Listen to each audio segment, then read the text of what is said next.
Atlanta, baby, ain't nobody above it. When Atlanta smiles, I love it. Before we finish up, I know I did just kind of wrap it up, but I asked you to bring in something, a piece of, I don't know, something to talk about. What did you bring us? Yes, I brought a book. Okay. And this book is The Color of Money, Black Banks, and the Racial Wealth Gap, right? Go ahead, check it out. And it's really, it's an eye-opening book, you know, and it's the story of how the wealth disparity in America has gotten to the wide disparity, because obviously, as we know, the race and class lines fall almost, I mean, like most of the wealth is with white folks, and most of the poverty is with black folks or people of color in the U.S. And we think, why is that, right? And it's so funny because on my journey, someone gave me this book when I started talking about some of the things that I'm doing. You know, because I'm not going to go into it, but I'm into real estate. I'm into stock options. I'm into Is Forex. there a website or anything that people can link with you? I mean, yeah. If you want to check me out, I mean, you can add me on Instagram, King Freeze, and then the last E is a 3. Or I mean, if you want to check my website, it's grantrealestatesolutions.com. We do hard money lending. But just hit me up. You know what I'm saying? If you need money for a project for hard money, I can do that. But then there's also I started another LLC called Grant Trading, and I'm not really taking any customers for that just yet because really I'm still perfecting my own craft, but I will be taking customers down the line. But, I mean, and that's really more of a fintech program we're combining, basically creating automated trading bots, right? And so on this path, right, and with actually someone else I'm building my bot with, gave me this book, and they were kind of like, you know, learn a little bit about, you know, black banks and what's been happening with black banks. And I'm not going to go all the way through this book because I think you should read it, but to give you a quick synopsis, it tells us the story of since, you know, the end of slavery, you know, 1800s when slavery ended, to present day. And what we have to realize, and I'm going to try and do this succinctly, so feel free to cut this, you know, later, because it's not really a succinct thing.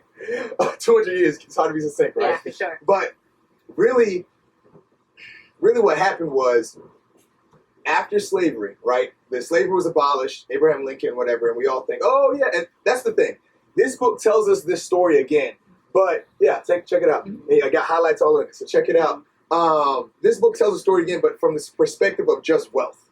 Like we're gonna take away. There's so many avenues. Exactly. There's so much history that we, when we're taught it now, we kind of lose sight of it, and we can't connect. How did slavery and the wealth and equity, how do those connect, right? And that's what this book does for us, right? And so at the end of slavery, the main economic motivation for ending slavery was the South was too powerful.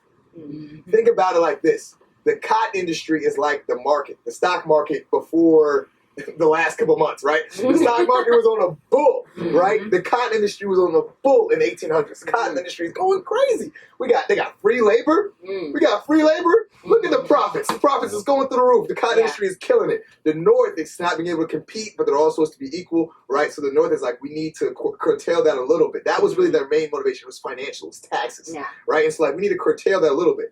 But so they're gonna free they free the black man, right? They free the black folks, you know, the enslaved people, and they look down at Haiti, and Haiti, and then they look down at Haiti. The first revolution, right? The revolution, they overthrow the oppressors, they kill the masters, and they say cotton, fuck cotton. We're not growing cotton.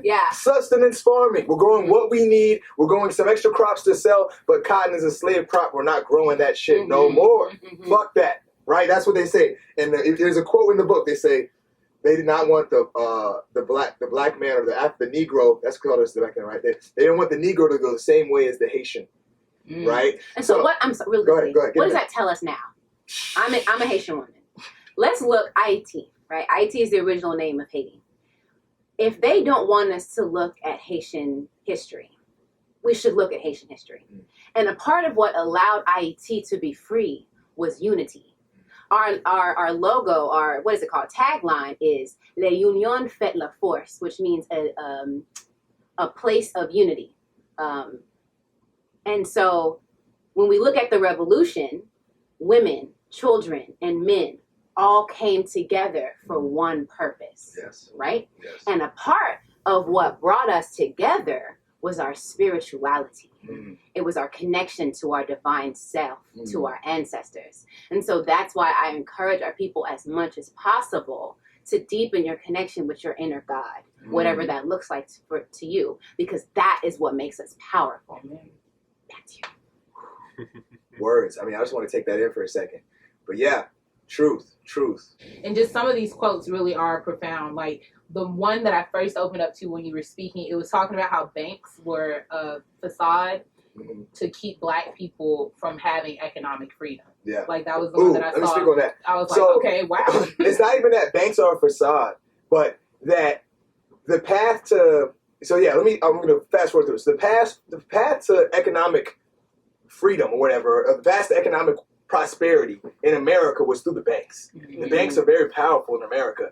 And so really what happened, from the 1800s all the way to the 200s was there was this two different realities, and that the Black banks really operated in their own little space, and then all of the big national banks operated in a different space, right? And before I even get all the way to there, I think that one of the things that this book talks about too, it changed the way you think about history, because we think about, okay, Emancipation Proclamation, 1800s, and then we fast forward all the way up to 1950s, 1960s, right? And we think, okay, we won in 1960s when there was the equality, the Civil Rights Act that was passed, right? And that was a legal win, but it wasn't really what those people were fighting for. Martin Luther King, Malcolm X, and we always think it was just a nonviolent movement it was fear of Black militants, it was riots, it was Black unity, as you talked about, it was this oneness of purpose, it was, no, we ain't taking nothing, no, it was that simple unrest that is what drove the country to say, okay, we need to address them, right? And Nixon came in and he sweet talked us, and they've been using the same words. They've been using the same words literally since then. And this is what they've been telling us. They've been saying Black capitalism, Black banks, do for yourself. And that sounds good to us because we want to do for ourselves, right? And they say, okay, yeah, do it for yourself, Black small businesses, create that, blah, blah, blah, right? But what they forgot to say was that, oh yeah, we're going to put all of the responsibility for the oppression of 400 years onto Black people. Now you guys need to do this yourselves, even though at the Great Depression in the 30s, when the whole country was impoverished, they came with a New Deal and created programs, federal, I can't even go all the way into it, but government-backed mortgages that literally, like, the government basically pushed the white lower class into the middle class by creating suburbs, creating this new credit market for mortgages. And then on top of that was created a new market for white folks' credit, like consumer credit, like credit cards, how we spend now, $2,500 at Macy's or whatever. That was really just for white folks in the suburbs. Black folks didn't have access to that. And so that created this middle class, this white middle class, right? And so from there, and I'll just keep on going real quick, there was that war on poverty, right? There was that 1965 to 1968. There was that, the moral arc of justice is actually going to go run straight. No, then they killed Jimmy Carter, and they killed Martin Luther King, and they killed the Black Panthers. They made them kill themselves, and then they had Malcolm X assassinated by his own people, right? And so, like, literally, all these things happened, right? And then 1970, Nixon comes in promising all this stuff, and they basically don't back any of it with money. Right, they don't back any of it with money. They promise it on the campaign trail, and then when it gets in the office, they create these businesses that literally their mission is it's like a school guidance counselor, like just a guide, just to help out, just to teach. We know, we're smart. We don't need that. We need y'all to change the tax credit. We need y'all to switch the tax credit up so we get some tax credits. That's what we need. We need y'all to take 10 million of them taxes and give it and put that directly into that, blah, blah. I'm going on a tangent. Long story short, it went from the war on poverty, right, which wasn't even really helping folks. That created the welfare system, which really isn't fucking great. Yeah. But anyway, they were at least trying. At least they were trying. The intentions were okay there, right? War on poverty. Nixon says, fuck that. You know what we're going to do? War on crime. War on crime. And so what does that mean? That's the start of this neoliberalism idea. And that's where the book really starts to get crazy, because it starts to think about present day, that neoliberalism, right? And thinking about, what is that neoliberalism? Real quick, what is that idea? What am I talking about? It is the double-edged sword that came for us after the Civil Rights Movement. Because now it was talking about equality. And I know I'm going too long, but it was talking about equality. And it was saying, okay, everyone's equal in the eyes of the law, which now means we can't do anything against Black people. But we also can't do anything for black people. Yeah. You know what I'm saying? Yeah. And so now this neoliberals it's like let the market do what it's going to do. But the market already has these systemic processes in place, right? It already has this Jim Crow credit market in place where black folks who would qualify for prime mortgages are now getting subprime mortgages. Subprime lenders are going into the hood where there was no lending. It was a credit desert. It was a bank desert in the hood or in the ghettos. And now they're giving all of these high risk loans, high interest loans, right? What are you going to do with a high interest loan? You're going to default. Yep. Yeah. Because you already can't afford a good loan or a right loan. And even if you can't afford a good one, the banks, these big banks, are steering you towards these subprime mortgages. Why? Because they make more money. When you default. Literally the banking sector, not the black banking sector, the other banking sector was on a bull run. Unprecedented profits from the fucking 40s all the way till 2008, right? And what happened was because of unprecedented profits, how can we possibly make even more money? Let's find new borrowers. Let's find new folks. And the way finance work is higher risk, higher reward, right? So they're like, we need to find some risky borrowers. Where can we find some risky borrowers? I know black people in the hood. So they set up some banks, they set up some folks down there, and now they fucking selling out subprime mortgages to the black folks down there. And literally, that's what caused the financial crisis, 2008. And the thing that happened in 2008 was that literally that wiped out half of wealth. I mean, you got to flip through the book to give the number, but it's the 50%, 75% of black wealth was wiped out in 2008. Killed us. And it was like, and it wasn't even just like people who were victims of subprime mortgages. It was just the fallout. They say, what is it? Wall Street catches a cold, Harlem catches the flu. You know what I'm saying? The black people are always at the front of every pandemic. COVID-19, black people are at the front of every pandemic. We take the force of that shit because we're at the lowest. It's not all of us, but some of us are the lowest, the most vulnerable population, at the lowest in the societal hierarchy. So anyway, long story short, I know I just said a lot. Long story short, this book makes you rethink how wealth has been created in this country, how we think about history, and we teach the civil rights movement as a victory. It wasn't. It was not a victory. That's a whole nother episode. We got equality under the law, then used as a double-edged sword against us. And excuse me, both Malcolm X and Martin Luther King, because he died, they took his message and twisted it. Right before he died, not even right before he died, on his last couple of years of life, he was building another march on Washington called what? The Poor People's Movement. Right? Because he realized that equality under the law is not equality without economic standing. You know what I'm saying? And so that's what the book is about. That's why I think people should get it. And really, for me, and I think some people might take this the wrong way, because I say all that and you're thinking, the government owes us reparations. And yes, they fucking do. I was about to say, I think that I know that I got facts. No. This is where I'm taking it. Because is the government going to give us reparations? No. If you look in this book, we see all they do is promise, dog and pony show, bait and switch. You know what I'm saying? And so we're going to have to build that shit ourselves. But just understanding that they've been basically, pulling the wool over our eyes when it comes economically for the last 200 years plus. And they think that it's been free, it's been equal for the last 50, 60 years. It hasn't. It's still been happening, right? And it's still happening to this day. Black people are paying more for money. And they're saying, and the thing is, this is the other part that the book crushes, absolutely crushes. Because, and I experienced this in my own, I experienced this in my own life now. Because I'm not going to say the name of my company, but I work for, a company, I'm in staffing, right? And I'm the only black man in my company. Only black man in my company. And we've been going through this stuff. Exactly. A lot of corporate America, right? And, I jumped into corporate America because I can speak well, I'm smart, I can understand how stuff move, I like business, I like money, I like thinking about it, and I'm good. I'm great. Let's be honest. Say it again. I'm great. Yeah.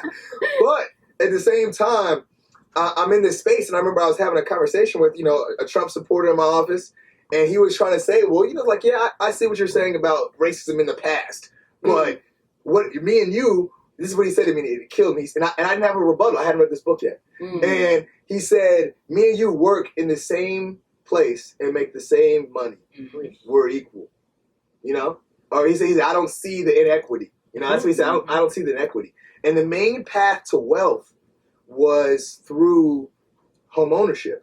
And black folks were blackballed out of home ownership for a long time. And then they were, and what is the following after when you can't have something, scarcity. After scarcity comes exploitation. Mm. So black folks couldn't get it. It opens up the market for folks to come in and exploit them. And the neoliberalists say, well, that's just the market. Mm-hmm. If somebody will pay, that's what you can sell. Yeah. The market corrects itself. But if the systems are already in place, if the capital is already distributed, capital attracts capital. Yeah. All the money is going to go to where the money is at. That's how money works. You know, and so we have to build our own capital. We have to build our own business. We have to build our own things. And luckily for us, or not even luckily, I mean, just the way the world works now is that there's access to these markets that we didn't have access to before. Mm-hmm. I can trade stock options on my phone. Yeah. I can trade Forex on my phone. And there's access to, and I don't have to learn it. I can go find another brilliant black trader who can teach me, or I can find another person who can teach me, and I can teach you, right? And then now there's also automated trading bots. 75% of the market is automated trading, right? So now if we can figure out how to connect technology and the financial knowledge, we can start multiplying our money in our own community, and then now I can decide what I'm going to do with it, right? Because if I have $1 million, you have $1 million, I make you $1 million. Now we can decide what we're going to do. Our vision is going to expand. And so that's why I brought this book, because I think it helps us understand wealth, the inequities in America, and, you know, part of my kingdom building for me and my queen and my daughter is really just, you know, honestly, building wealth through not only my 9 to 5, but you do your 9 to 5 to fund your 5 to 9. You do your 9 to 5 to fund your dream. I think that's the dope thing about Black Atlas as a whole, is that you just never really know what you're going to expect from what we bring on here. And I think you've provided such a wealth of knowledge to help our other kings and queens to start building their kingdom. So I'm grateful for all that you've shared, from the book that you shared as well, The Color of Wealth, The Color of Money. I want to make sure I'm saying it right, The Color of Money. But I'm really grateful, because I think you've shared a lot of information. You see, we just kept rolling with the conversation because it's intriguing, and you're truly telling us what we need to know. So ultimately, just thank you. That's all I have for you. Thank you guys for bringing me on and being in this space. I'm glad to be with you guys. And I think, you know, during this last 8 months, this COVID pandemic, whatever, it's all given us, like, the world just kind of said, stop, breathe, look inside, look at self. And one thing I realized from working at home and stuff like that is that, I love being at home. I like being with my family. I like being around, you know what I'm saying? And, like, I need to be spending more energy into my businesses or my community, into my family, my empire, you know? And so I think, you know, for everyone out there listening, everyone watching, you know, take this time to invest in yourself, because those are the investments that will pay off. Invest in yourself. Invest in yourself first. Don't pay the credit. Don't pay the credit cards company. Pay yourself.